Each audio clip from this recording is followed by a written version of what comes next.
Talata mula kay San Lucas. Papuri sa iyo, Panginoon. Mula roon, si Jesus ay nagpunta sa Capernaum sa Galilea at nagturo sa mga tao ng araw ng pamamahinga. Namangha sila sa kanyang pagtuturo sapagkat may kapangyarihan ang kanyang pananalita. May isang lalaki noon sa sinagoga na sinasabihan ng masamang espiritu. Sumigaw ito ng malakas. Ano ang pakialam mo sa amin, Jesus, na taga Nazaret? Naparito ka ba upang puksain kami? Kilala kita. Ikaw ang banal na mula sa Diyos. Subalit, sinaway niya si Jesus, tumahimik ka, lumabas ka sa taong yan. At nang mailugmok ang lalaki sa kanilang kalagitnaan, lumabas ang demonyo sa kanya nang hindi siya sinasaktan.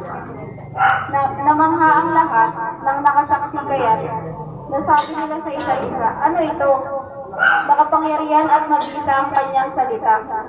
Nauutusan niyang lumayas ang masasamang espiritu.